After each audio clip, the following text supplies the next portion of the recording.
Barangay Love Stories. Love Stories. Parte na ng pagiging mabuting kaibigan ang tulungan ng best friend mo sa mga oras na kinailangan kanya. Sila na kasi ang mga taong itinuturing nating pangalawang pamilya kahit na hindi natin sila kadugo. Ikaw kapuso, magagawa mo pa rin bang tulungan ang kaibigan mo kahit na alam mong isang buhay na ang pareho ninyong niloloko?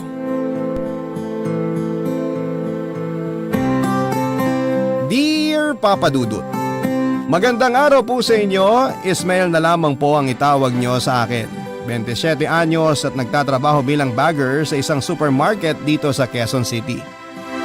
Galing po ako sa isang malaking pamilya. 7 kaming magkakapatid at ako ang pangatlong anak ng tatay kong tricycle driver at nanay ko na kasalukuyan namang walang trabaho. Hindi po nabiyayaan ng marangyang buhay ang pamilya namin. Ipinanganak akong mahirap at hanggang ngayon ay matanda na ako ay ganon pa rin ang buhay namin.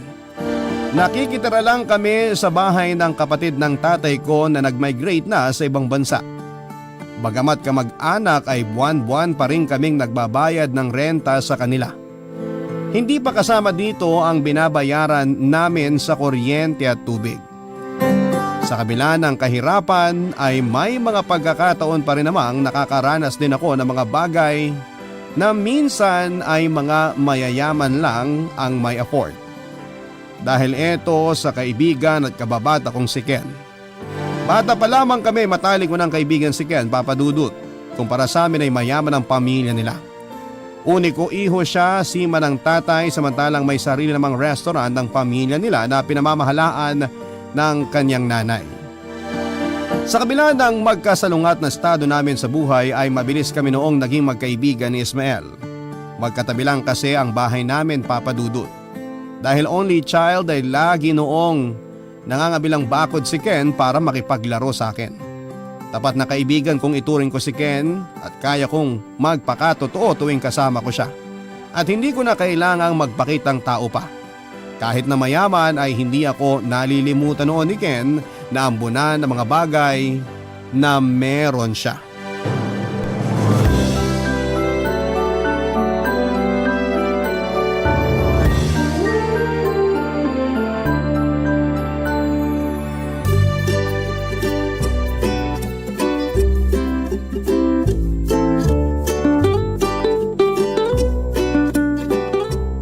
Ismael! O Ken, tagal mo naman eh. Kanina pa kaya kita hinihintay. Ayaw akong palabasin ni Mami kanina eh. May tutor pa kasi ako kaya hindi ako nakapunta kaagad dito. Anong tutor?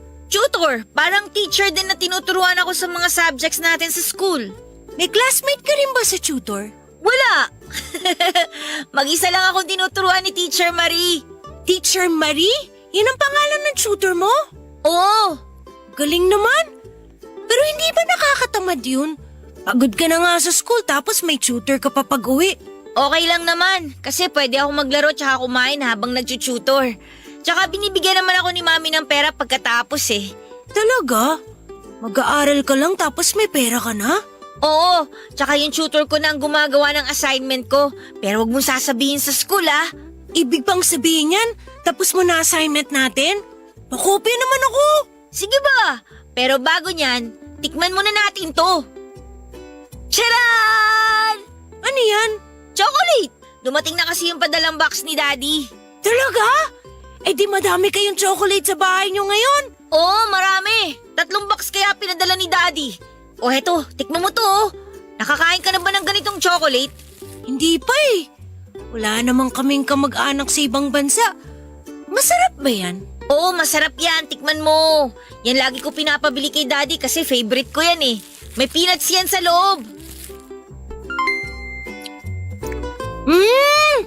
Masarap nga! Ngayon lang ako nakatigam ng ganito kasarap na chocolate. Siguro mahal to. Mahal talaga yan. Galing abroad eh. Ang swerte mo naman. Araw-araw ka makakakain ng chocolate. Hindi lang chocolate padala ni Daddy. Madami rin binili si Daddy na laruan. May robot, may remote control car, tsaka basketball. Kaso hindi pa pinabubuksan ni Mami yung isang box eh. Bukas na lang daw kasi pagod siya sa trabaho. May bago ka na namang laruan? Ang sarap talaga maging mayaman, no? Huwag kang mag-alala. Meron ka ring laruan dun sa package namin. Sinabihan ko kasi si Daddy na ibili ka rin para pareho tayong may malaro. Talaga? Salamat, Ken. Ibang klase ka talagang kaibigan. Ang swerte-swerte ko talaga na nakilala kita. Paano na lang kung hindi kami lumipat dito? Eh di wala kang best friend. Oo nga eh. Naalala mo pa nung una kayong lumipat dito? Oo naman. Hinabol ako ng aso nyo. Tapos tinawanan mo lang ako nun. Nakakatawa kasing itsura mo nun. Daig mo pa ang hinahabol ng tikbalang sa sobrang takot mo. Simula nun, kailangan pa kitang tawagin para makadaan ako sa harap ng bahay nyo. Kasi lagi akong tinatahula ng aso nyo eh. Tapos lagi na tayong sabay pumasok nun hanggang sa naging magkaibigan na tayo. Mabuti na lang kasi kung hindi tayo nagkakilala, wala akong makakalaro sa bahay. Ang hirap kaya ng walang kapatid. Mabuti ka nga, wala kang kapatid eh. Ako, sobrang dami namin. Laging agawan sa pagkain, laging agawan kung saan matutulog. Puro away kami. Ikaw, solo mo lahat. Kaya nga inggit na inggit ako sa'yo eh. Sana only child na lang din ako. Solo ko nga lahat, malungkot naman. Kaya nga kung wala akong magawa sa bahay, lagi akong tumatambay dun sa bahay nyo. Mabuti nga yun, may nakakalaro ako ng maayos. Sa bahay, ayaw ako kalaro ng mga kuya ko, tapos yung mga mas bata sa akin, puro babae naman. Gusto mo pumunta sa bahay? Buksan natin yung mga bagong laruan ko. Pwede ba? Sige, tara! Papa Dudut, pagsapit po namin ng high school ay sa private na nag-aral si Ken samantalang ako ay nagpatuloy naman sa pag-aaral sa public school. Sa kabila nito ay nanatili pa rin kami Papa Dudut, ang tao ay nagbabago habang tumatanda. Kung dati ay para kaming kambal tuko ni Ken na hindi mapaghiwalay, noong nagbinata kami ay unti-unting nagkaroon ng spasyo ang pagkakaibigan namin. Hindi na kami tulad ng dati pero ang mahalaga sa akin ay kaibigan pa rin naman ang turingan namin sa isa't isa. Dahil kay Ken ay nakakilala ako ng mga bagong kaibigan dahil palagi niya ako noong isinasama sa mga lakad nila. Ang problema nga lang ay hirap akong makasabay sa kanila noon dahil pare-pareho silang mayayaman. Tuwing kumakain sila sa fast food, ako lang ang walang pambili.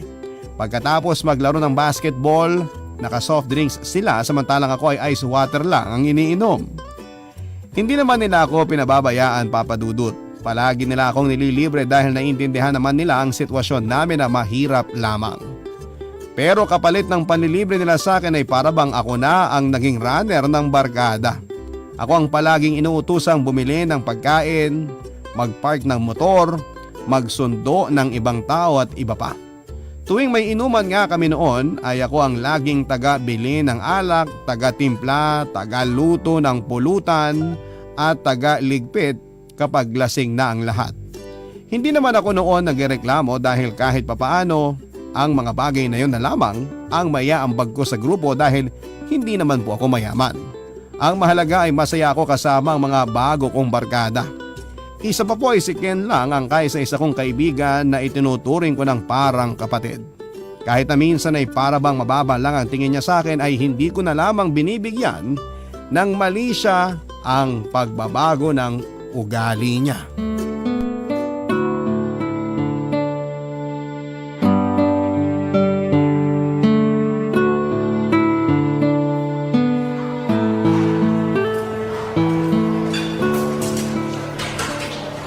Sarap talaga kumain pagkatapos uminom, no? Oh, anong ginagawa mo? Di ka kakain? Di ka pa ba sawa dyan sa chicken at french fries? Lagi ka na lang kumakain ng fast food. Kailangan mong kumain pagkatapos uminom para di ka magka-hangover kinabukasan. Pero bilib din ako sa'yo ha. Kahit ang lakas mo lumamon, hindi ka pa rin tumataba. Partida, puro inom ka pa. Nasa genes na namin yan. Wala talagang mataba sa pamilya namin kahit makalimang extra rice pa kami. Mabuti nga ikaw eh. Payat kahit na madami kinakain. Ako, payat kasi walang makain. Kaya nga kainin mo na yung in-order ko para sa'yo. Hindi ako sanay kumain pag nakainom eh. Tsaka madami na ako nakain kanina bago tayo nagsimula. Maiba tayo. Mabuti naman pinayagan ka ng girlfriend mo na mag-inom. Nitong mga nakaraang araw, halos gabi-gabi tayo umiinom ah.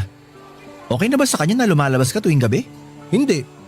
Kaya nga hindi ako nagpaalam kasi hindi naman niya ako papayagan eh. Ibig mong sabihin, wala siyang alam na nasa labas ka ngayon at galing sa inuman? Oo, wala. Hindi ko pa siya nire-replyan hanggang ngayon. Nakapatay yung data ko para hindi niya ako matawagan.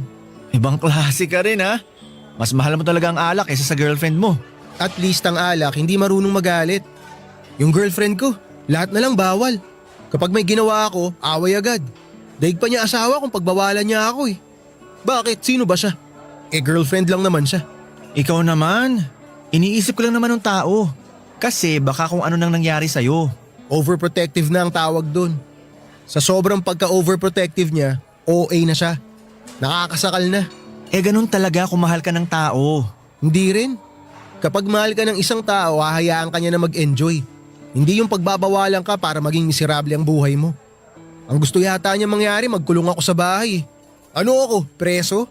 Ano ba kasing nagustuhan mo doon at hanggang ngayon, di mo pa siya maiwan-iwan?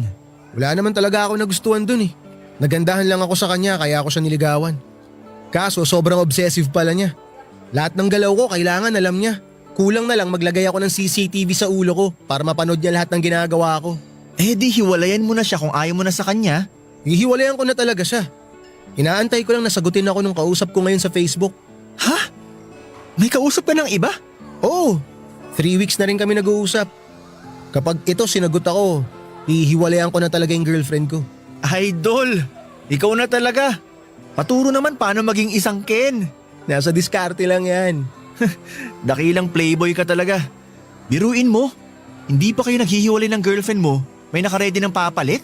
Parang magpapalit lang ng gulong ng motor ah. Ganun lang dapat. Habang bata pa tayo, enjoyin lang natin ang buhay. Hanggat malakas pa tayo, tikim lang ng tikim. Sus! Ikaw lang makakagawa niyan kasi may itsura ka. Ako, hanggang sa panaginip ko na lang mangyayari na magkaka-girlfriend ako. Yaan mo, irereto kita minsan sa mga kakilala ko. Wag na. Magsasayang ka lang ng oras. Wala namang babaeng magkakamali magkagusto sa akin eh. Ayusin mo kasi yung sarili mo paminsan-minsan. Di ka kasi marunong dumigay. Anong hindi marunong? Lalapit pa nga lang ako. Lumalayo na yung mga chicks eh. Ay nga pala, ikaw na muna mag-uwi ng motor ko. Ha? Bakit ako mag-uwi?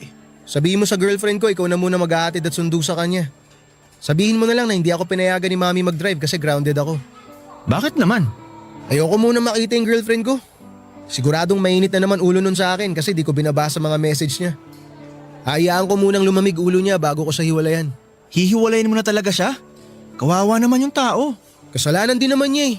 Nakaka-turn off kaya yung mga ganong klaseng tao. Yung controlling, hindi ako puppet na kailangan niyang kontrolin. Pas tayo dyan.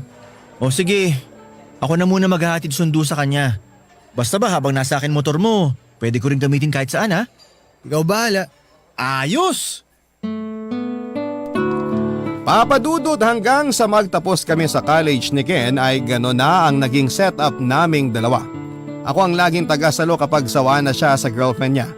Laging ako ang inuutusang makipagkita, makipag-usap at minsan ay magbalik ng mga gamit lalo na kapag malapit na niyang hiwalayan ang mga nobya niya. Papadudot, alam kong hindi maganda ang ginagawa ni Ken na parang ginagawang disposable ang mga kababaihan. Pero wala naman ako sa lugar para magsalita dahil malaki ang utang na loob ko kay Ken at sa pamilya niya. Simula pagkabata ay napakalaki na ng naitulong nila Ken sa pamilya namin. Palagi sila nagpapadala ng pagkain sa bahay tuwing may sobra sila. Monthly din silang nagbibigay ng bigas para may pangkain kami. Tuwing nangangailangan ng pera si nanay ay palagi siyang lumalapit sa mami ni Ken para humiram ng pera. Malaki ang pasasalamat ko kay Ken. Kaya kahit utos-utusan niya ako ay okay lang sa akin dahil kailanman ay hindi ako pinabayaan ng kaibigan ko. Isa pa ay masyado ng personal kapag nakialam pa ako sa buhay niya, Papadudot. Baka masabihan pa akong pakialamero kaya pinipili ko na lamang ang manahimik. Baka ito pa ang maging dahilan ng pagtatapos ng pagkakaibigan namin kapag pinagsabihan ko siya sa mga maling ginagawa niya. Ayoko rin namang maging bida-bida dahil katulad nga ng sinabi ko, Papadudot, ay wala ako sa lugar para magmarunong. Pero Papadudot, masusubok ang pagkakaibigan naming dalawa ni Ken nang isang babae ang dumating sa buhay naming dalawa, Papadudot. Barangay Love Stories. Barangay Love Stories. Papa Dudut, hindi naman talaga may kakailang gwapo si Ken. Matangkad siya, makinis ang balat, maporma at talaga namang alagang mayaman. Kaya hindi na ako nagtataka kung bakit sa edad na 22 years old lang ay hindi na mabilang sa daliri ang mga naging girlfriend niya. Sa katunayan ay nagkaroon nga siya ng girlfriend na modelo. Isang karanasang karaniwang pinapangarap lang ng mga kalalakihan, pero noong nagsawa siya sa babae ay agad din niya itong hiniwalayan. Kabaligtaran naman ako ni Ken, Papa Dudut. Kung si Ken ay tila ba nasa kanya na ang lahat, sa akin po ay ni isang magandang katangian ay walang napunta. Tuwing nagtatabi kami ay para kaming kapit-gatas. Maganda naman kasi ang lahi nila Ken. Nagmana sa lolo nitong half Chinese. Ako naman, bukod sa walang panggastos para maging presentable, ay palagi rin akong babad noon sa initan. Kaya tostado na ang balat ko sa araw. Dati po kasi akong nagpapasada ng tricycle kapag hindi kayang bumiyahe ng tatay ko. Hindi naman po sa dinadown ko ang sarili ko, Papa Dudut, sadyang wala lang talaga akong kakayahan at kayamanan para alagaan ang panlabas na anyo ko. Kaya sa huli tinanggap ko na lamang na pagdating sa papogian ay wala silang maaasahan sa akin. Parang ang milagro na lamang kung may magkakagusto man sa aking babae. Dahil dito ay sapat na sa akin na maging taga-suporta na lamang ni Ken sa kanyang malawak na love life.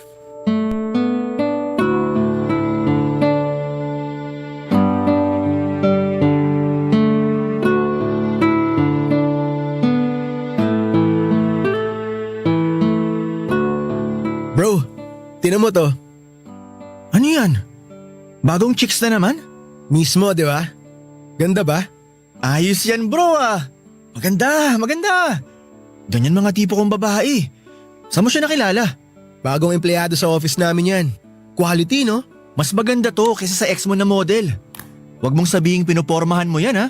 Ako pa. Alam mo naman, nalapitin ako ng magaganda. Yan tayo eh.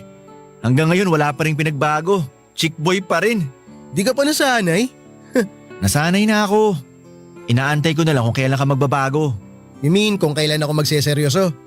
Tingnan natin kung okay itong si Ara. Ara ba pangalan niya? Nax! Pangalan pa lang sexy na. Baka sakaling sa kanya na ako magseryoso, malay natin. Tapos kung kailan ka magsiseryoso, saka naman siya manloloko sa'yo no? Nakakatawa yun kung sakali. Malabong mangyari yan. Ako? Lolokohin? Malakas kaya pang amoy ko sa mga manloloko. Eh di amoy na amoy mo sarili mo. It takes one to know one, sabi nga nila, di ba? Ano namang plano mo sa Ara na yan? Popormahan mo talaga? Kapag yung nililigawan ko hindi pa ako sinagot this week, lilipat na ako dito kay Ara. Sa totoo lang, bagay naman kayo. Pareho kayong yayamanin tingnan. Parehong expensive. Walang expensive sa akin, dude. Kung type kita, period. Pero once na ma-turn off ako sa'yo, ayawan na. Hindi ka talaga nawawalan ng babae, no? Para kang cellphone. Yung tipong kaka-release lang ng bagong model pero tinatrabaho na yung susunod. Tulad nga ng sabi ko, ganyan ang buhay, dapat ine-enjoy lang. Hindi ka ba takot na makarma? Bakit naman ako makakarma? Hindi naman ako nag-cheat ah. Alam mo yan, never kong pinagsabay ang dalawang babae. Tsaka hindi ko naman kailangan mag-cheat kung madali lang naman humanap ng iba. Iba talaga pag gwapo, no? Gwapo na, mayaman pa. Siguro hanggang pagtanda mo, hindi ka pa rin maubusan ng babae. Hindi ko naman plano maging ganito hanggang pagtanda ko eh. Siyempre darating din yung araw na kailangan ko na magseryoso sa buhay. Ikasal, bumuo ng pamilya at magkaroon ng anak. Darating din tayo dyan pero hindi pa ngayon. Ikaw ba? Kailan mo naman plano magka-girlfriend? Never pa kitang nakitang nagka-chick simula nung natuli ka. Wala eh. Malas tayo sa pag-ibig eh. Malas o baka naman may girlfriend ka na ayaw mo lang ipakilala sa akin? Bakit ko naman gagawin yun? Kung ako nagka-jowa, ipapangalandakan ko yan sa buong mundo. Kaso, wala talaga nagkakagusto sa akin eh. Lahat naman tayo may nakalaang tao para sa atin eh. Magantay ka lang. Panigurado darating din yung babaeng tatanggapin ka ng buo. Nakakainggit ka nga eh. Hawak mo love life mo. Daig mo pa yung multiple choice na lagi may options. Ganun talaga siguro kapag pinagpala. Sana maranasan ko rin yan balang araw. Mangarap ka lang boy. Wala namang bayad yun eh. Pero huwag ka nang gumaya sa akin. Once na may babaeng magkagusto sa'yo, piliin mo na agad. Huwag ka na maghanap ng options. Baka mamaya wala pang matira sa'yo. Yun kung may magkakagusto sa akin. Meron yan. Magtiwala ka lang sa sarili mo. Sa mga sumunod na linggo ay nabalitaan ko na lamang na magkasintahan na pala sina Ken at Mia Papadudut. Hindi na po ako nagtaka dahil daig pa ni Ken ang mga diploma sa panliligaw. Wala po akong nakitang babae na humindi sa kanya. Magaling siyang magmanipula, kaya naman madali lang siyang magpaikot ng mga tao.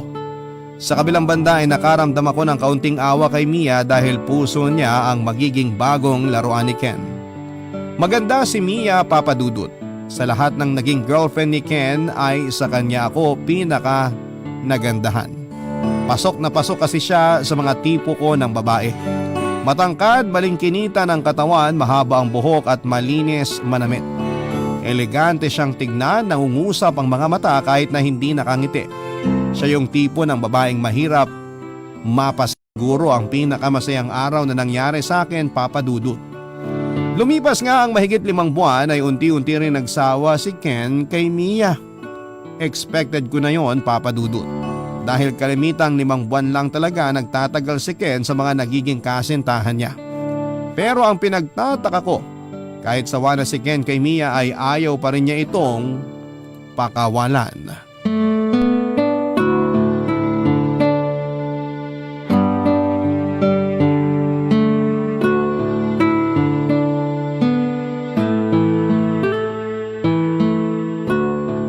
Pass na muna ako. Magdadrive pa ako mamaya. Ikaw na muna syumat, Ken. Takti naman to. Oh, anong problema? Chill ka lang. Mahal-mahal lang cellphone mo tapos ibabato mo lang. Nakakasira ng mood yang si Ara eh. Bakit? Anong meron kay Ara? Nag-away ba kayo? Lagi na lang ganito eh. Nakakasawa, buwisit. Ano na namang pinag-awayan nyo? Ano pa nga ba? Dating problema. Pare-pareho lang naman yung mga babaeng yan eh. Gusto lagi may update. Gusto maagang umuwi. Gusto wag masyadong uminom. Hindi lang nakapag-reply agad, aawayin ka na. Gusto ka lang siguro niyang kumustahin. Ano pang silbi na pinayagan niya ako lumabas kung kada oras kailangan ko mag-update? Kulang na lang pati bilang ng shot ko sabihin ko pa sa kanya eh. Intindihin mo na lang. Wala akong oras para umintindi sa mga ganyang bagay. Siya yung dapat umintindi sa akin. Ginusto niya ako eh. Dapat panindigan niya. Alam mo sa totoo lang, nagtataka na talaga ako eh.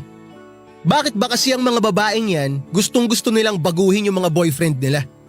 Ano bang meron? Di ko masasagot yan. Di naman ako babae eh.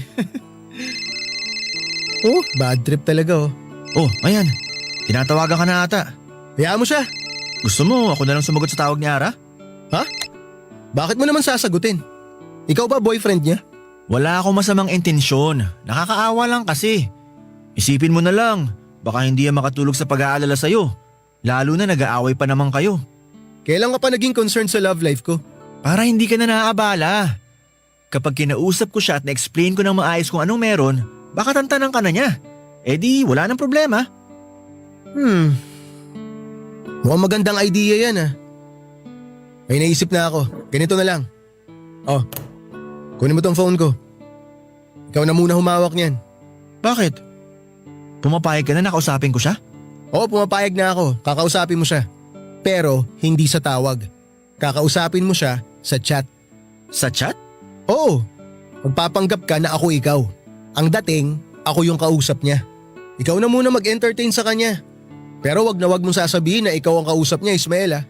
Hindi ba parang niloloko lang natin siya? Wag mo na isipin yun. Ang mahalaga hindi niya na ako kukulitin. Ikaw na muna proxy ko. Sagutin mo yung mga tanong niya, ikaw mag-update sa kanya habang nandito tayo. Bula-bulahin mo lang, sabihan mo ng kung ano-ano. Ikaw na bahala.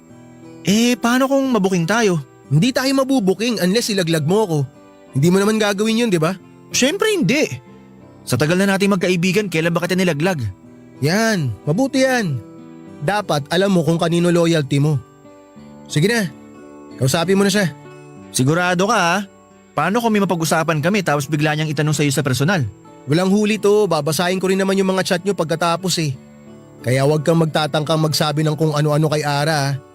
Malalaman ko rin lahat yun. Isipin mo kung paano ako magsalita.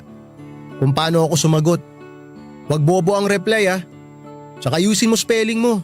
Bawas pogi points kung hindi marunong mag-type ng maayos ang lalaki. Dapat pogi typings parati ha. Sige, sige. Ako na bahala. Kaya ko na to. Oh, problem solved. O sige na, shot na uli tayo.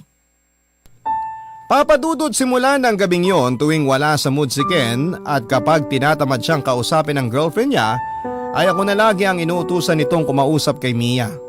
Halos isang buwan din itong tumagal at sa katunayan nga ay pinagkatiwala na mismo sa akin ni Ken ang password ng mga social media accounts niya para lamang makapag-reply kaagad ako kay Mia tuwing humihingi ito ng update o tuwing nangungumusta siya sa nobyo niya. Nung una ay hindi talaga ako pabor sa ginagawa namin ni Ken dahil alam kong pareho namin niloloko si Mia ng mga panahon na yon. Pero kalaunan ay na-enjoy ko na rin ang ginagawa ko. Masaya po kasing kausap si Mia at para kaming nagkwekwentuhan na hindi ko inakalang ikakarelate namin dalawa kahit na magkalayo ang agwat ng estado namin sa buhay. Paminsan-minsan ay nag-open din siya sa akin ng mga problema niya at lagi akong to the rescue na nagbibigay ng advice sa kanya. Nang mga panahong yon ay hindi na ako nagpapanggap bilang si Ken. Ang mga lumalabas na sa mga chat ko noon ay nanggagaling na mismo sa puso ko. Ang feeling ko noon, Papa Dudut, ay sobrang gwapo ko habang kausap ang para sa akin pinakamagandang babae sa balat ng lupa. Papa Dudut, hindi naglaon sa hindi sinasadyang pagkakataon ay unti-unti na ngang nahuhulog ang loob ko kay Mia. Barangay Love Stories. Barangay Love Stories. Papadudod kung kailan na-fall na ako kay Mia ay saka naman ako biglang pinatigil ni Ken sa pakikipag-usap sa kanya. Hindi na noon maganda ang relasyon nilang dalawa at pinag-iisipan na ni Ken kung hihiwalayan na ba niya si Mia. Nalungkot ako na nawala na ako ng pagkakataong makausap ang babaeng gusto ko pero sa parehong pagkakataon ay masaya akong sa wakas ay tuluyan na siyang makakawala mula kay Ken. Hindi po kasi deserve ni Mia na maloko. Masakit mang aminin pero alam ko kung gaano katindi ang pagmamahal ni Mia kay Ken. Nakakasama lang ng loob dahil hindi ito makita ni Ken at ang tingin lang niya kay Mia ay parang gamit na kapag pinagsawaan na niya ay ibabasura na lamang niya basta. Naisip ko noon na sabihin na lamang kay Mia ang katotohanan. Gusto ko na noong ipaalam kay Mia na ako ang kausap niya nitong nakaraang buwan at hindi si Ken. Pero pinigilan ko ang sarili ko. Ayokong masira ang tiwala sa akin ng best friend ko at lalong ayokong masira ang pagkakaibigan naming dalawa, Papa Dudut. Kaya naman kahit masakit para sa akin ay nanatili akong tahimik sa gilid habang pinapanood kong paanong masira ang relasyon ng best friend ko at ng taong mahal ko. Hanggang sa dumating na nga po ang araw na nag-decide na si Ken na tuluyan ng hiwalayan si Mia.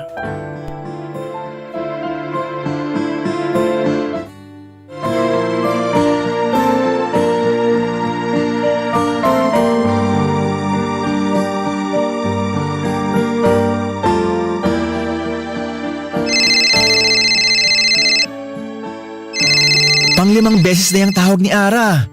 Wala ka ba talagang planong sagutin yan? Huwag mo na lang pansinin, hayaan mo na lang siyang tumawag ng tumawag hanggang sa magsawa siya.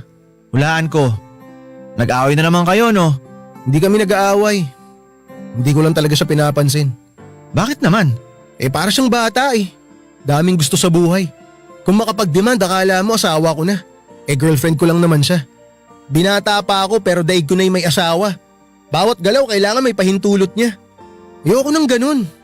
Hindi ko pa nakikita sarili ko sa ganung sitwasyon.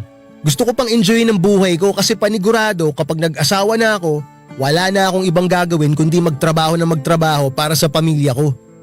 Kaya habang kaya ko pa, sinusulit ko yung oras ko. Hindi pa ba sapat yung dami ng naging girlfriend mo?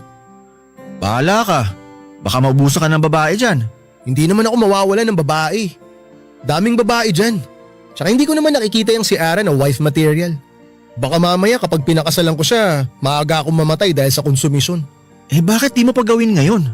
Gawin ang alin? Hiwalayan siya para matapos na. Humahanap lang ako ng tiyempo.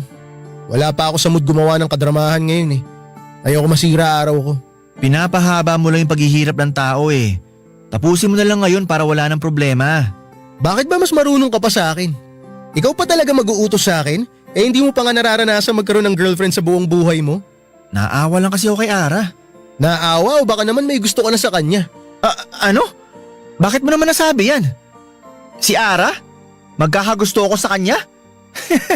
Hindi ah. Masyado naman yata mataas pangarap ko kapag nagkagusto pa ako sa kanya. Wala ako sa level niya. Masyado siyang mataas. Kapag pinangarap kong isang katulad niya, para ko lang sinusungkit yung buwan. In short, mahirap siyang abutin. Nagtanong lang naman ako, dami mo nang sinabi. Maganda naman talaga si Are. Kaya hindi na ako magtataka kung magkagusto ka man sa kanya. Wala nga akong gusto sa kanya. Wala talaga. Ako pa lolokohin mo.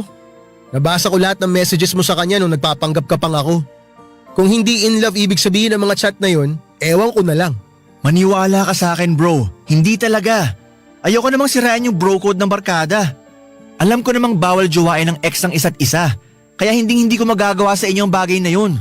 Oh, chill ka lang. Wala namang problema sa akin kahit ligawan mo pa si Are.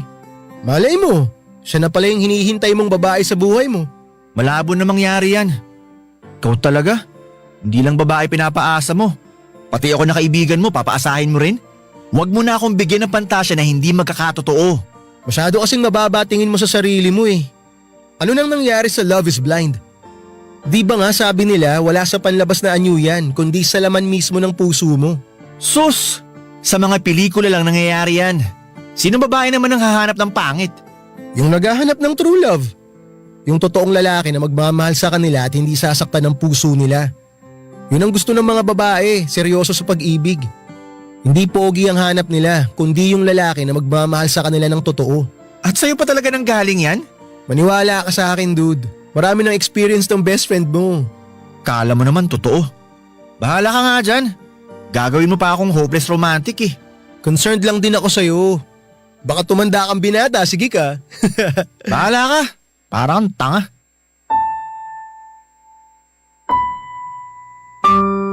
Papa Dudut, medyo nakaramdam ako ng inis kay Ken ng mga panahong yon.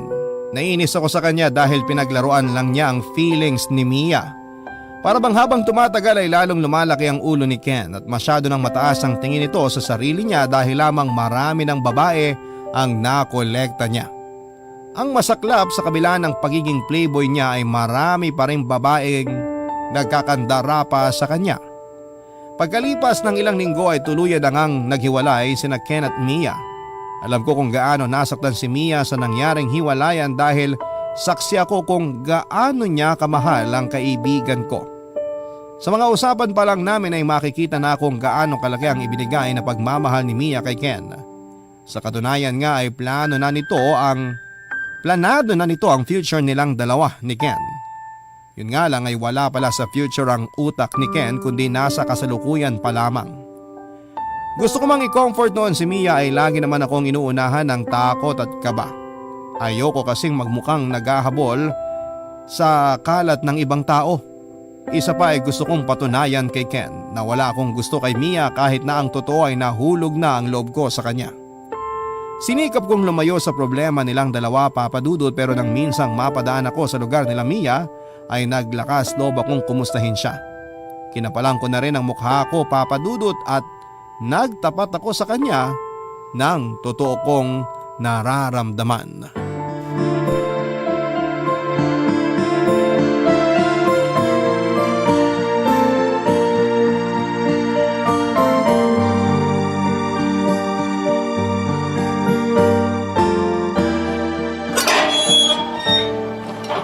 Ismael?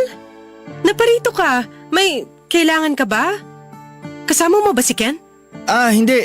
Hindi ko kasama si Ken ngayon. Ako lang mag-isa. Anong meron? Anong ginagawa mo rito sa amin? Napadaan lang ako dito sa lugar nyo. Alam kong malapit lang tong bahay nyo kaya naisip ko na kumustahin ka. Ganun ba?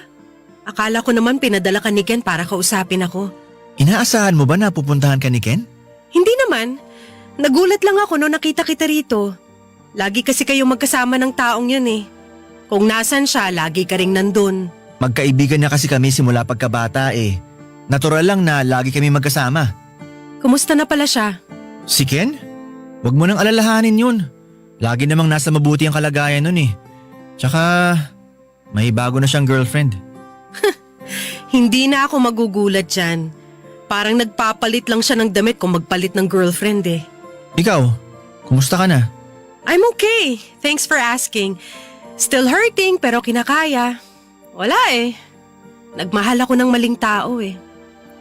Sobra akong umasa sa thought na baka magbago siya. Baka mabago ko siya. Pero sarili ko lang pala niloloko ko. Saka na lang siguro magbabago yun kapag bumalik din sa kanya yung pinaggagawa niya. Siguro nga. Pero sana wag na niyang hintaying mangyari yun. Kasi hindi niya alam kung gaano kasakit ang maging broken-hearted. Kumpara sa kanya, laro-laro lang yung ginagawa niya, hindi niya alam nakakasakit na pala siya. Wag mo nang isipin yun. Siguradong matindi ang balik ng karma sa kanya. Tsaka mag-move on ka na rin sa kanya. Mahirap mag-move on eh. Lalo na kung sobra-sobra mong minahal yung tao. Huwag kang mag-alala. Darating din yung tamang tao para sa'yo na magmamahal din sa'yo ng sobra. Malay mo, kausap mo na pala ngayon yung hinahanap mo. Ano? Ikaw talaga sobrang joker mo.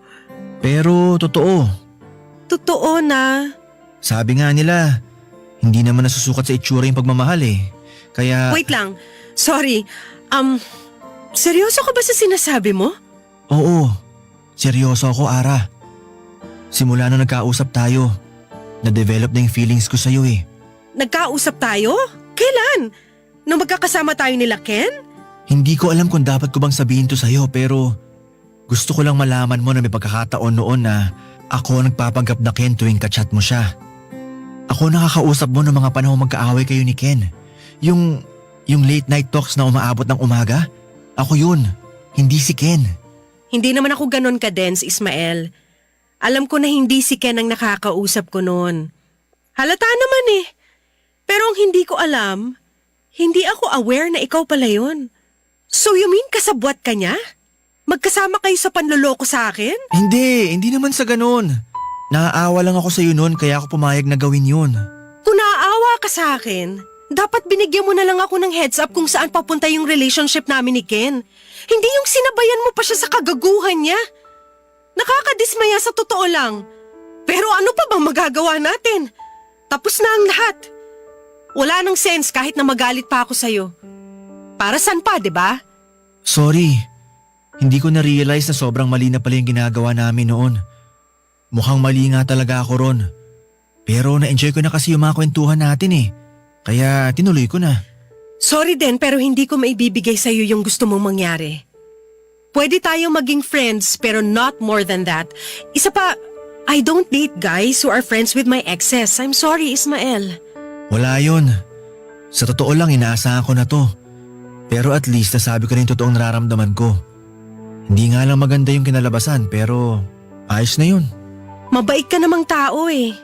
Hindi ko lang alam kung bakit nagtsatsaga ka maging kaibigan ng isang tulad ni Ken. Hindi mo deserve na maging sidekick lang ng taong hindi marunong rumespeto sa feelings ng iba. Hindi ko naman pinakikialaman yung friendship nyo ha. Alam kong malalim ng pinagsamahan yung dalawa pero hindi mo ba naisip na baka he's keeping you close para lang ma-validate yung pagiging narcissist niya? Sorry hindi ko naman kayo pinag-aaway pero something to think about. Hindi naman siguro ganun si Ken. May itinatago rin naman bait yon kahit papano. Oh well, good luck na lang sa inyong dalawa. Kung wala ka nang tatanungin, medyo busy kasi ako ngayon eh. Baka may lakad ka pa. Pwede ka nang mauna. Sige, mauna na ako. Pasensya na sa abala.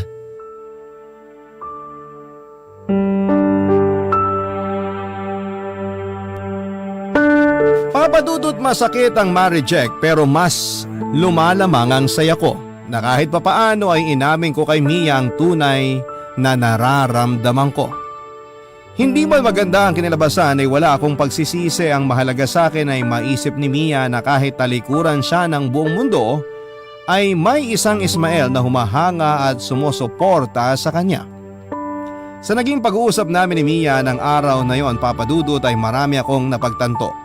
May punto siya sa mga sinabi niya. Sa hinaba-haba ng pagsasama namin ay para lamang akong naging sidekick ni Ken.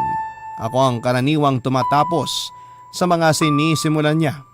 Ako ang gumagawa ng mga bagay na ayaw niyang harapin at palaging ako ang sumasalang sa mga bagay na kung tutuusin ay kayang-kaya naman niyang gawin. Para niya akong ginawang alala ay kapalit ng ilang tulong para sa akin at sa pamilya ko.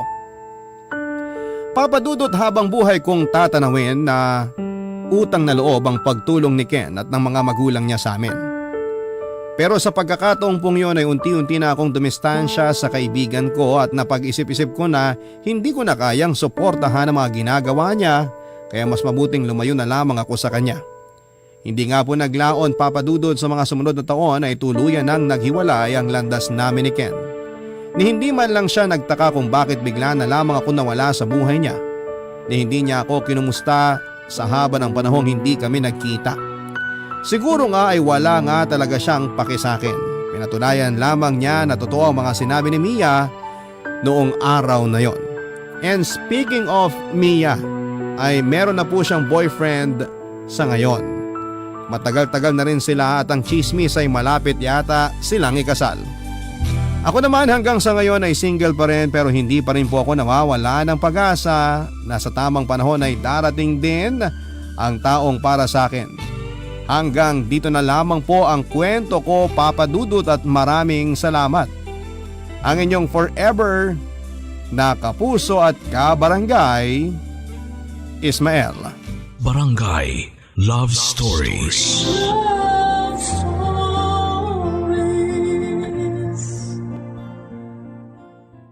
Barangay LS 97.1. 97.1. Number 1. Forever. Ang mga kwento ng pag-ibig, kwento ng buhay at kwento ng pag-asa dito sa Barangay Love Stories. Love Stories.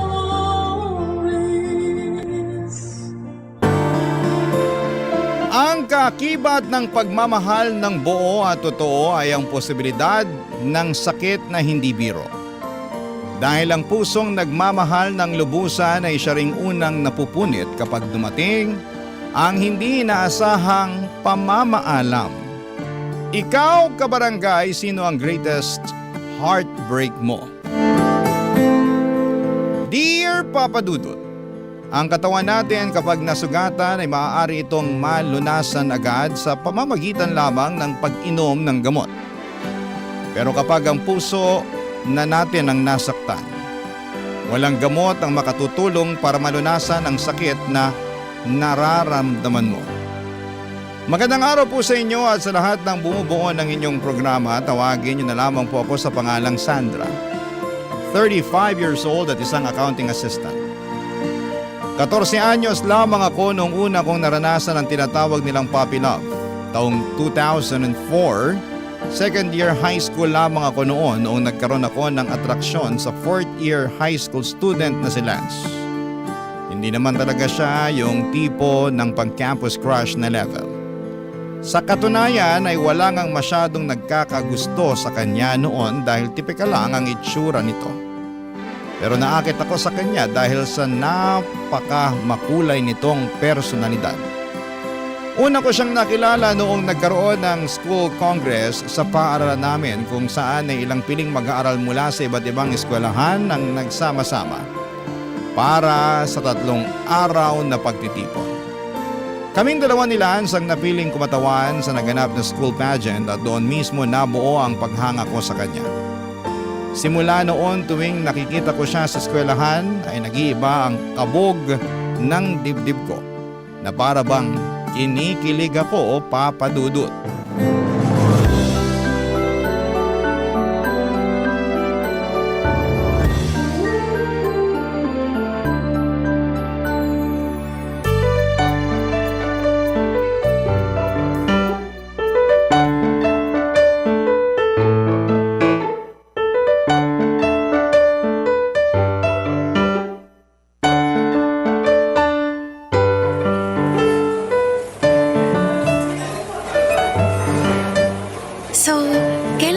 Kwento sa akin tong sinasabi mong man of your dreams. Sino ba kasi yan, Sandra? Ba't di mo pa sabihin sa akin? Wag na. Hindi mo rin naman kilala eh. Taga-ibang section ba? Hindi. Sa ibang year siya. Mas matanda siya kaysa sa atin. Talaga? Third year o fourth year? Senior na siya. Hala siyang landi ng kaibigan kong to. Sino nga? Sabihin mo na. Baka kakilala ko tapos matulungan pa kita. Huwag mo nang alamin kung sino. Sabihin mo na. Isa, lalo mag-iinit ang ulo ko. Sige ka. Sige na nga.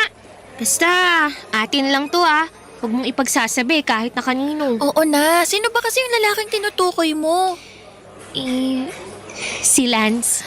Si Lance? Yung volleyball player na partner mo nun sa pageant? Oo, siya nga. Ano namang nagustuhan mo dun? Sobrang common naman ng itsura niya. Tsaka, hindi ba nasa lower section yun? Ibig sabihin, popol siya. Grabe ka naman sa Bopols.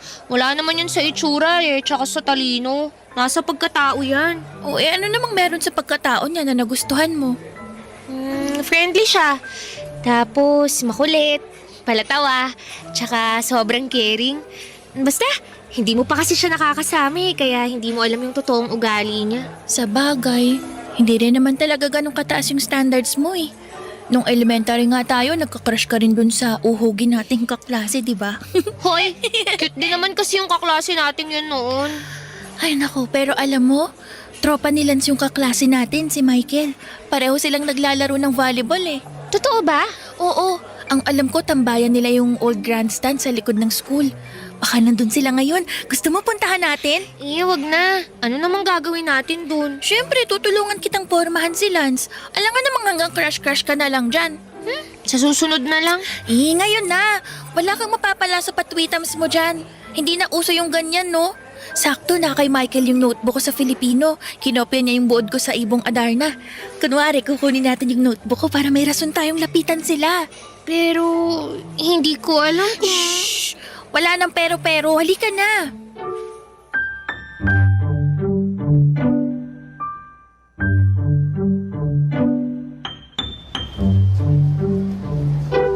Emma! Wag na kasi. Nakakahiya. Halika na. Ito na yung chance mo para mapalapit sa crush mo. Sa susunod na lang. Malapit nang mag-time mo. Ano ka ba? May 15 minutes pa. Huwag kang ano dyan. Nandito na tayo kaya bawal nang umatras. Ay, ayun sila oh. Sabi na nandito sila nakatambay eh. Sino ba yung Lance dyan? Yung matangkad na nakabukas ng butones ng polo. Oh, in fairness naman, may itsura kahit konti. Pwede na yan. Halika na. Sandali lang, Emma. Sandali lang naman. Oh, ano? Bakit? Check mo muna kung maayos tong itsura ko. Baka mamaya hulas na pala ako. Ay naku, matagal ka ng hulas. Hindi mo na maayos yung problema mong yan. Halika na. Ay, naku, paalis na sila. Ang bagal mo kasi. Lance! Lance, sandali lang!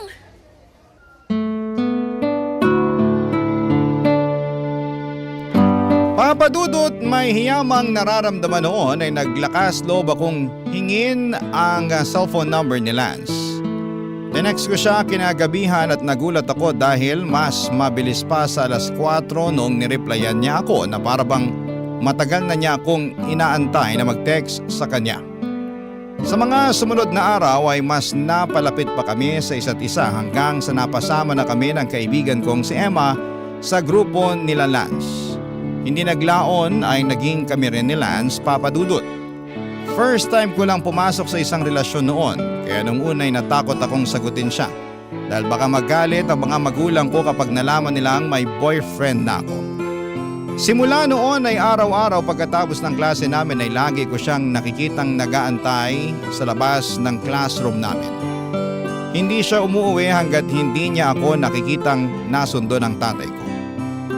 Super supportive din siya sa mga extracurricular activities na sinasalihan ko na kahit malayo ay tinitiyak niyang nasasamahan niya ako. Ang relasyon namin ni Lance ang bumuo sa high school life ko. Puppy love lang yon kung tawagin ng ibang tao pero para sa akin ay totoong pag-ibig na ang nararamdaman ko para sa kanya. Sa kanya ko humuhugot ng lakas sa bawat hamong dumarating sa akin o nag-aaral pa lamang ako. Siya ang pinagmumula ng mga maliligayang alaala ko na kailanman ay hindi ko makakalimutan. Papadudot, para sa akin ay si Lance ang inaasahan kong lalaking nakatakda para sa akin. Pero pagsapit ng graduation kasabay ng pagsasaya namin dahil sa wakas ay tapos na sa high school si Lance ay isang balita ang ibinahagi niya sa akin na siyang kinalungkot ko, Papa Dudut.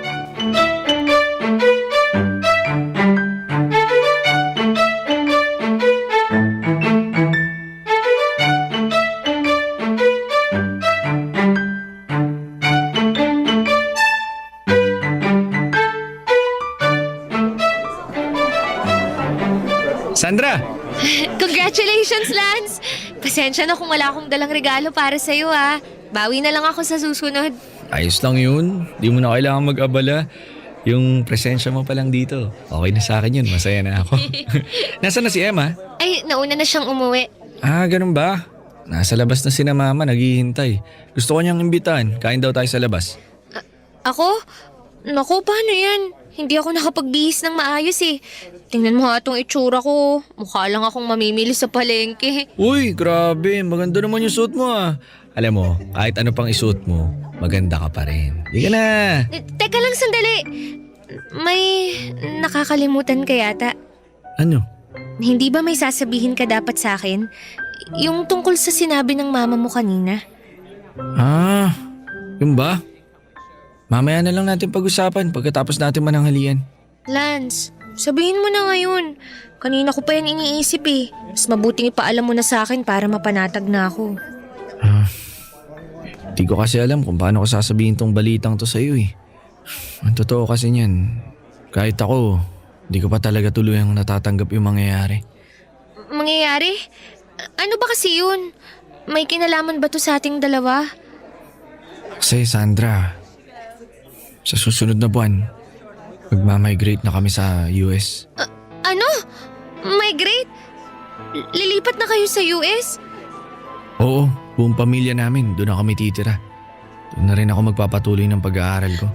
Pero paano ako? Paano tong relasyon natin? Akala ko ba walang iwanan? Tapos iiwan mo ko. Magkakalayo lang naman tayo Pero ano man ang meron tayo ngayon, hindi magbabago yun. Lance, matagal mo na ba tong alam? Oo, matagal na nilang nilalakad yung mga papel namin sa paglipat. Tapos ngayon mo lang to sasabihin sa akin? Sorry, di ko alam kung paano ko sasabihin sa'yo yung totoo Kahit ako, di pa rin handa sa pag-alis namin. Alam mo, uuwi na lang ako. Sandali lang, hindi ka na sasama sa amin? Biglang sumama yung pakiramdam ko Pakisabi sa mama mo, pasensya na. Maiwan na kita. Sandra, sandali lang! Sandra!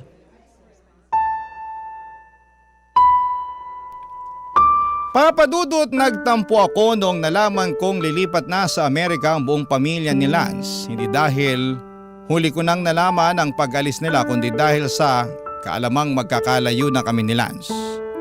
Masyado na ako nasanay sa presensya niya na kung ilalayo siya sa akin ay parabang hindi ko kakayanin na hindi ko siya makita, makausap at mahagka ng personal. Pero sa huli wala rin kaming nagawa at gustuhin man naming magsamang dalawa ay kailangang sundin ni Lance ang pamilya niya. Sa mga sumunod na buwan ay halos araw-araw na ako nakatambay noon sa bahay nila Lance. Dahil doon ay mas naging close ko pa ang mga magulang niya, pati na rin ang nakababata niyang kapatid. Kung saan sila nagpupunta noon ay sinisiguro nilang kasama nila ako. Ramdam kasi nila na sa likod ng mga ngiting ipinapakita naming dalawa ni Lance ay ang kalungkutan sa nagbabadyang paghihiwalay naming dalawa. Kaya ang bawat araw patungo sa kanilang pag-alis ay tiniyak naming hindi yon masasayang. Akala ko noon ay tanggap ko na ang pagkakahiwalay ng landas namin ni Lance. Pero pagdating ng araw na yon ay daig ko pang namatayan sa sobrang pag-iyak. Halos agaw eksena nga kaming dalawa sa airport noon dahil hindi ko mapigilang gumawa ng pumasok na sila sa airport. Sa huli tanging litrato, sulat at pangakong babalikan niya ako ang tanging naiwan sa akin sa kanyang paglipad papunta sa ibang bansa. Papa Dudut. Barangay Love Stories. Barangay Love Stories. Hindi madali ang naging long distance relationship namin ni Lance. Lalo na noong panahong hindi pa uso ang mga smartphones. Gabi-gabi ay lagi ako nakatambay sa computer shop para lamang maka-video call ang boyfriend ko. Sobrang mahal pa noon ang bayad sa computer papadudot na umaabot ng 50 pesos kada oras. Halos hindi na ako mag-recess noon sa eskwelahan para lamang makapag-ipon ng perang pang-internet. Hindi nga naglaon ay nakahanap din kami ng maayos na routine ni Lance. Sinisiguro namin na once a week ay nakakapag-usap kami online. Pati na rin sa mga importanteng okasyon ay lagi kaming nagtatawagan para mapanatili naming mainit ang relasyon namin. Matapos nga ang 5 taon simula nung umalis sila ay umuwi ng Pilipinas ang pamilya ni Lance para samahan ako sa pagtatapos ko sa kolehiyo. Doon ay isang bagay ang ginawa niya na mas nagpatibay sa aming relasyon.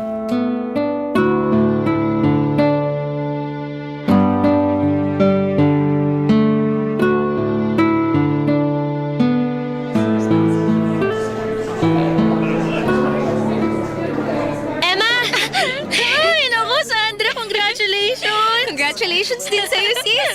Sa wakas graduate na tayo. Naku, mas congratulations sa'yo dahil ang haba-haba ng hair mo! Ha? Bakit? Basta, sama ka sa akin. May nag-aantay sa'yo sa labas. Sino naman? Basta, sandali, pahiram ako ng panyo mo. Teka, ano bang ginagawa mo?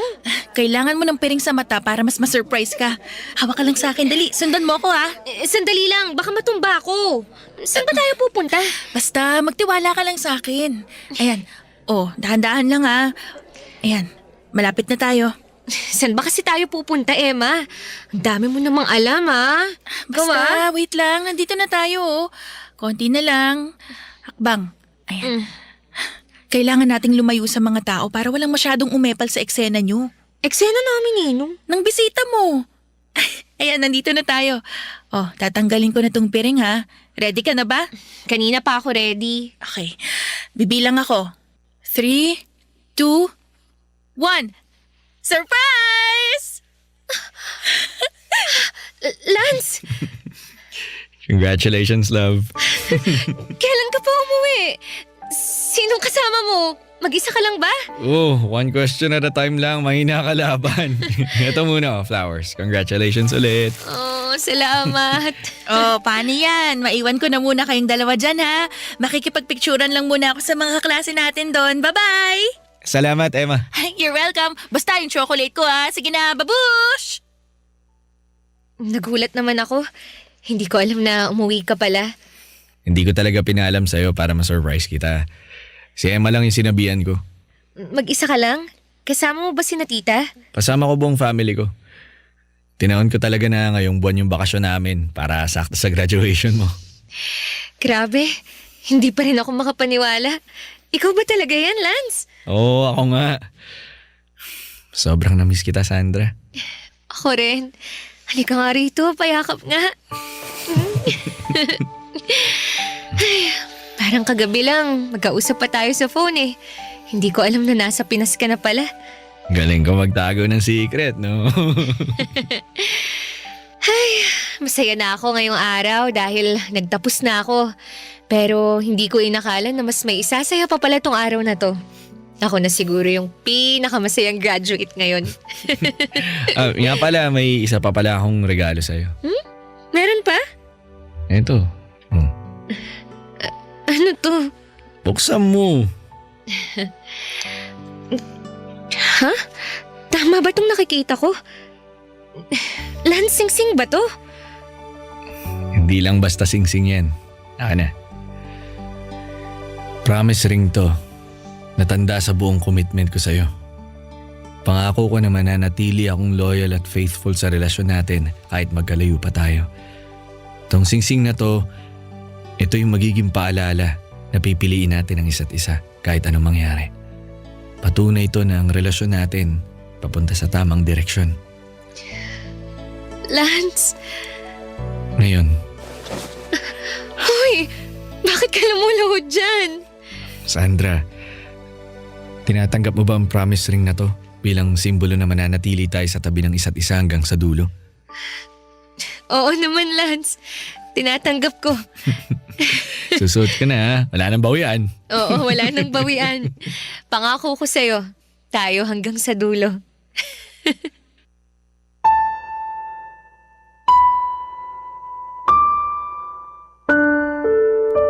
Kasabay ng pagtanda namin ni Lance ay ang pagyabong din ng aming relasyon.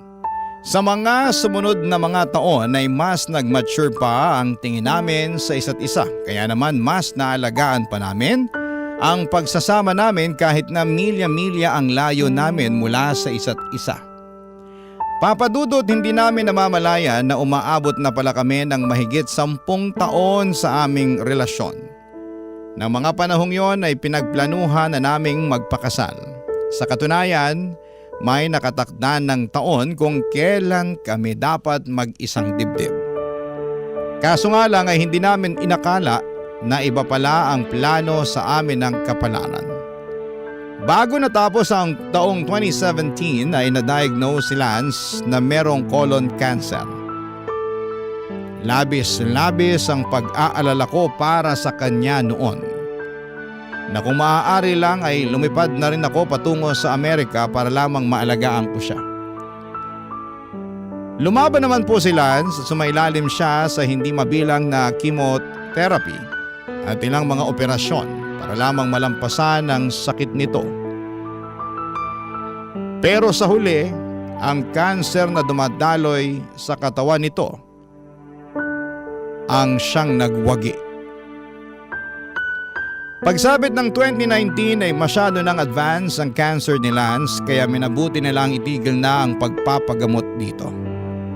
Doon na naisipan ni Lance na umuwi na lamang ng Pilipinas para gamitin ang nalalabi nitong panahon na makasama ako, Papa Dudut.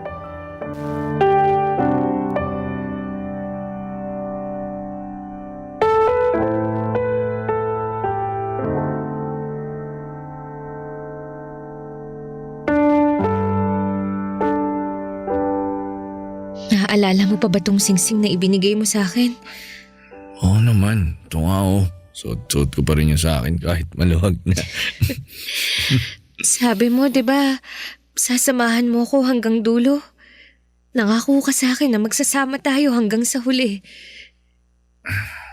Pasensya ka na, love. Gustuhin ko man pero parang hanggang dito na lang talaga yung buhay ko eh. Hindi ko naman inasahan na mas mauuna pala akong mawala kaysa sa'yo. Pero mas maganda na yun. Mas mapapanatag akong makita na ikaw ang may iwan. Ikaw ang magpapatuloy sa mga pangarap natin sa buhay. Hindi ko kaya, love. Kailangan kita. Kaya mo yan. Alam ko matatag ka. Na kaya mo nga na mag-isa kahit na magkalayo tayong dalawa eh. Iba naman kasi yun. Kahit nasa malayo ka, alam kong nandyan ka pa rin. Pero ibang usapan na kapag nawala ka na. Hindi pa ako handa para sa bagay na yun. Ganito na lang isipin mo ha. Hindi ako mawawala. Magpapahinga lang. Love naman eh. Nagpapaalam ka na ba? Huwag muna please. Hindi. Hindi pa kita iiwan. Mananatili ako rito sa tabi mo hanggang sa katawan ko na mismo bumigay. Pero love, lagi mong tatandaan na mahalaga ka sa akin. Ikaw ang pinakamagandang parte ng buhay ko at babaunin ko ang mga alaala natin hanggang sa kabilang buhay. Pero gusto ko na maging buo ka pa rin kahit wala na ako. Paano ko yun gagawin kung wala ka na? Alam mo naman na ikaw lang ang tanging tao na bumuo sa pagkatao ko. Bata pa lang tayo, parte ka na ng buhay ko. Kaya paano ako magpapatuloy nang wala ka? Madali lang yan. Kapag nawala na ako, huwag mong pagsasara ng pinto yung mga tao sa paligid mo. Kasi sa kanila ka uhugot ng lakas. Pag dumating na yung araw na kaya mo na, subukan mong umibig ulit. Di mo kailangang harapin ang mundo na mag-isa. Pangako, magiging matatag ako. Pero hindi ko maipapangako kung kakayanin ko pang umibig ng ibang tao. Siguro, hindi na. Baka wala na akong mahahanap at makikilalang katulad mo. Nasasabi mo lang yan dahil nandito pa ako. Pero gusto ko lang malaman mo na walang kaso sa akin kahit dumating yung panahon na ibang lalaki nang nilalaman ang puso mo. Sa katunayan, mas magiging masaya pa nga ako na makita ulit yung mga ngiti sa labi mo eh. Kahit na hindi ako yung rason nun. Ano ba itong pinag-uusapan natin? Love, pwede bang pass muna? Hindi pa ako ready sa ganitong klase ng usapan eh. Love, Ano yun, love? salamat. Kasi minahal mo ako. Hanggang dulo. Papadudod sa mga nalalabing panahon ni Lance ay siniguro kong bawat oras ay makakasama ko siya. Walang araw akong pinalampas na wala kaming ginawa kundi ang bumuo ng mga alaala na pareho naming dadalhin sa magkabilang mundo. 2 buwan matapos ang pag-uusap naming yon ay tuluyan na ngang nagpaalam si Lance. Hindi man kami kasal ay daig ko pa ang nawala ng asawa. Wala na ang kaisa-isang kakampi ko sa buhay na tanging nakakaintindi sa akin. Walang tahanan ko na ipinangako kong habang buhay kong aalagaan at sasamahan. Wala ang lalaking gabi-gabi kong ipinagdarasal na makakasama ko hanggang sa huling hininga. Papadudot sa pagkawala ni Lance ay para akong naiwan sa isang mundong walang kulay. Para bang kasabay ng pagtigil ng tibok ng puso ni Lance, ay tumigil na rin ang buhay ko. Hindi ko po mailarawan sa salita kung gaano ang sakit na nararamdaman ko noong kinuha mula sa akin si Lance.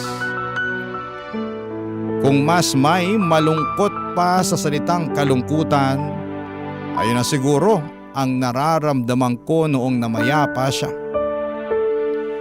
Papadudod simula noon ay hindi na bumalik pa ang ngiti sa mga labi ko at pawang kalungkutan lamang ang nararamdaman ko. Barangay Love Stories. Barangay Love Stories. Papadudod sa sumunod na taon ay mas lalo pang nasira ang mental health ko noong nagkaroon ng lockdown dahil sa pandemic. Dahil nasa loob lamang ako ng bahay buong araw ay mas lalo akong nangulila sa pagkawala ni Lance. Halos mabaliw na nga ako noon dahil wala man lang akong maayos na makausap tungkol sa nararamdaman ko. Suportado naman ako ng sarili kong pamilya pero hirap silang intindihin ako lalo na't hindi nila alam ang pinanggagalingan ko. Pagkatapos ng pandemic ay tuluyan nang nagbago ang buhay ko, papadudot. Nawala na ang dating Sandra na nakilala nila bilang masiyahin at palakaibigan. Sa pagkakataong yon ay naging mailap ako sa mga tao.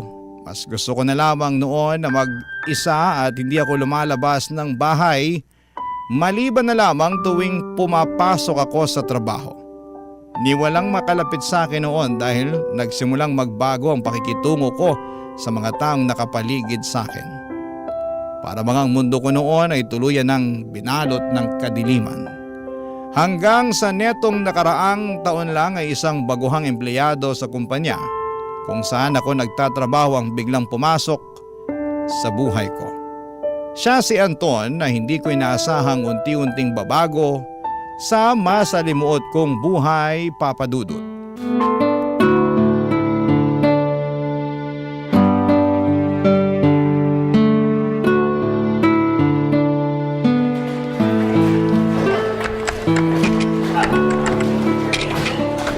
Totoo ba na mataas magbigay ng bonus tong company natin? Kaya kasi ako nag-apply dito kasi malaki daw sila magbigay ng bonus eh. Makakakuha na kaya ako agad nun kahit bago pa lang ako dito? Akala ko ba hindi mo ako aabalahin?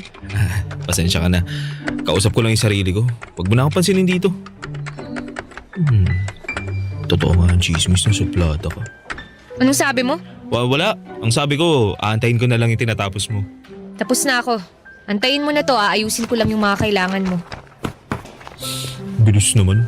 Kala ko makakatambay pa ako dito ng matagal eh. Sa tingin mo, pwede rin kaya mag-request ng bagong aircon sa office namin? Mas malamig pa kasi yung electric fan kaysa sa buga ng aircon namin eh.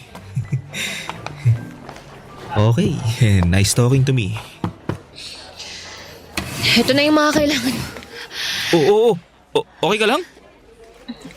Oo, medyo nahilo lang ako nung bigla akong tumayo. Teka.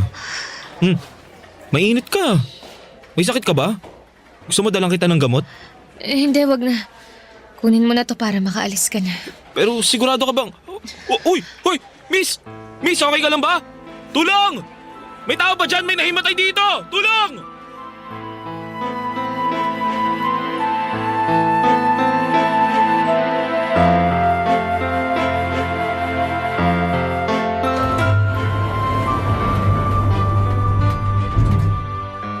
Hoy, ikaw pala ulit.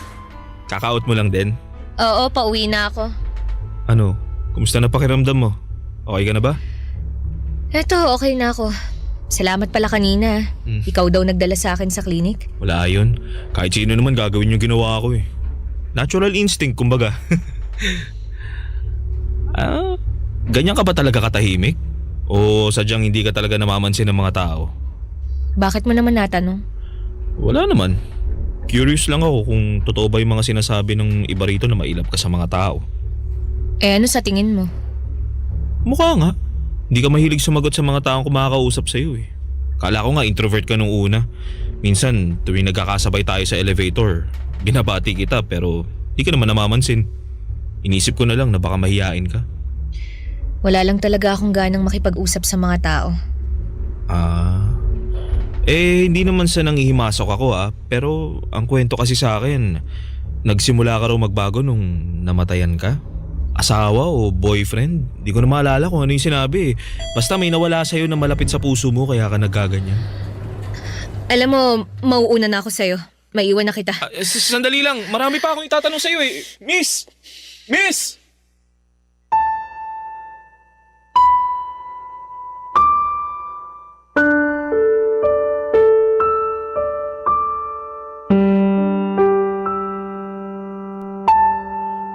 Papadudot nung nawala si Lance ay hindi ko na hinangad na magkaroon pa ng panibagong pag-ibig.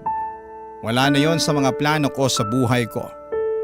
Pero sa biglang pagdating ni Anton ay tila ba unti-unti niyang nabago ang pananaw na yon sa isipan ko.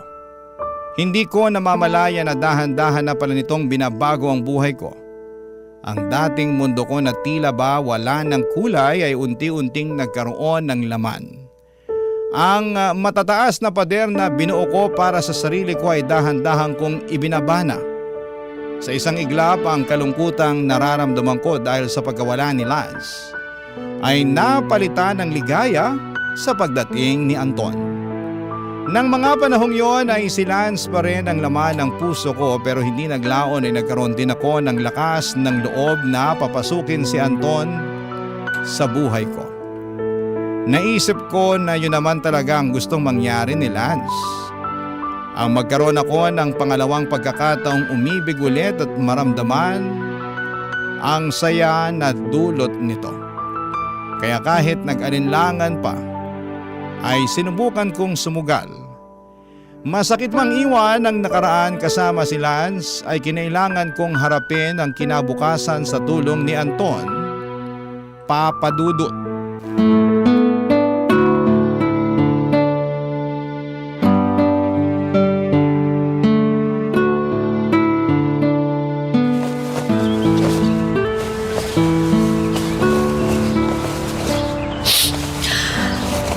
Ano ba to? Hindi na matigil yung luha ko.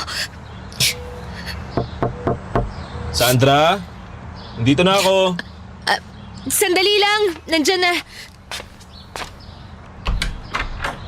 Halika, pumasok ka. Salamat. Oh, ano meron dito? Bakit nagkalat ang mga damit? Tsaka, umiiyak ka ba? Namumugto yung mga mata mo Ano nangyari? Wala to. Wag mo na lang akong intindihin. tulungan mo na lang ako sa pag-aayos ng mga damit na to. Kanino ba tong mga damit na to? Kay Lance. Lance? Yung ex-boyfriend mo? Oo, sa kanya nga tong mga to. Marami siyang natirang gamit dito sa bahay nung inaalagaan ko pa siya. Bakit mo naman biglang naisipang ilabas tong mga gamit niya? Matagal ko na dapat tong ginawa eh. Kaya hirap akong mag-move on mula sa kanya kasi hanggang ngayon nakakapit pa rin ako sa mga alaala niya. Hindi ako makapagsimula kasi kahit 5 taon na yung lumipas, siya pa rin yung laging laman ng puso't isip ko. Sandra, di mo naman kailangang madaliin to eh. Hindi madali ang magluksa, lalo na para sa taong minahal mo ng napakatagal. Pero hindi matutuwa si Lance kung mananatili akong ganito. Sobrang laki na ng ipinagbago ko simula nung nawala siya. Bago siya namatay, nangako ko sa kanya na nagpapatuloy ako sa buhay ng masaya.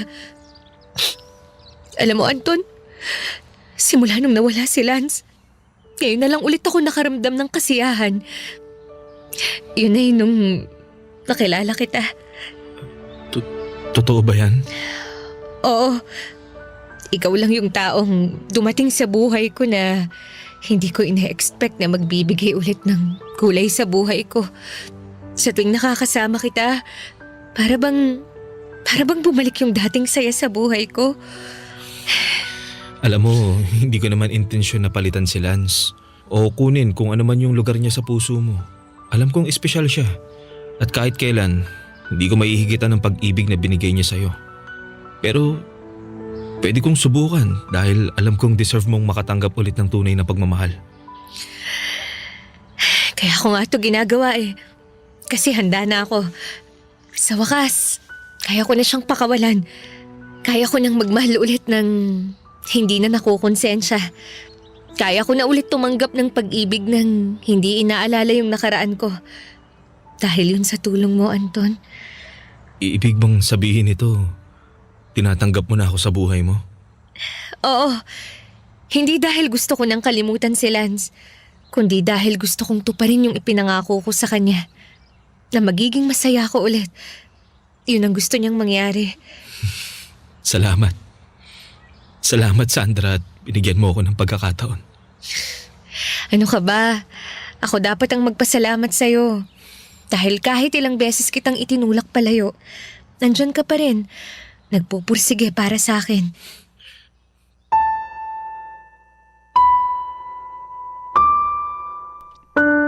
Papa Dudut, pinamigay ko na ang lahat ng damit ni Lance na nasa pangangalaga ko. Ang tanging natira sa akin ay ang promise ring na ibinigay niya. Hindi ko na ito sinusuot pero si Anton na mismo ang gumawa ng paraan kung ano ang gagawin dito. Niregaluhan ako ni Anton ng kwintas at doon niya sinabit ang promise ring na bigay sa akin ni Lance.